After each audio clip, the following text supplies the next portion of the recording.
শেষের শুরু, শেষ দেখে ছাড়ব। কোর্টে তোলার পথে বিস্ফোরক তলয়। মিমি হেনস্থা মামলার তুঙ্গে বিতর্ক।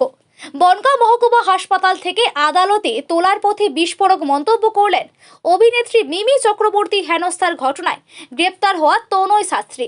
তিনি দাবি করেন, মিমি চক্রবর্তী বলেছেন শেষের শুরু, আমিও এর শেষ দেখে ছাড়ব। এরপর যদি কিছু হয় তাহলে উনি নিজের প্রভাব খাটিয়ে করতে চাইছেন। তার এই মন্তব্য ঘিরে নতুন করে চাঞ্চল্য ছড়িয়েছে।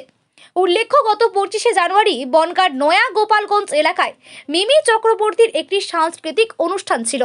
অভিযোগ, অনুষ্ঠান নির্ধারিত সময়ের তুলনায় দেরিতে শুরু হওয়ায় রাত 12:10 নাগাদ অনুষ্ঠান বন্ধের ঘোষণা করা হয়।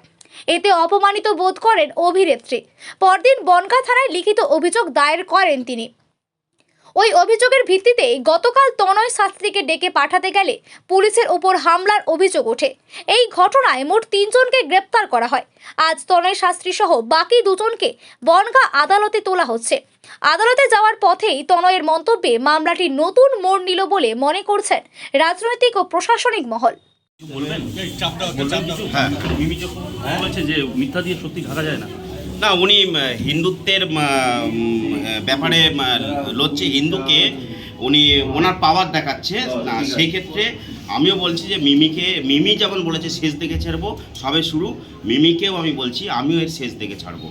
ঠিক আছে, বলছেন যে উনি কোনোদিন জীবনে লেট করে যায়নি। আপনি সেটা আমি প্রমাণ দেখাতে পারবো, প্রচুর রকমের প্রমাণ আছে, আর ভিডিও ফুটেজ আছে, অনেক কিছু আছে, আমি সেটা দেখিয়ে দিতে পারবো। ঠিক আছে, আর ইন্ডাস্ট্রিতে কে কি ওকে জানে, কে কি বলে, সেটা আমার দেখার দরকার নেই। ও টোটালি হচ্ছে নিজের পাওয়ার দেখানোর চেষ্টা করছে।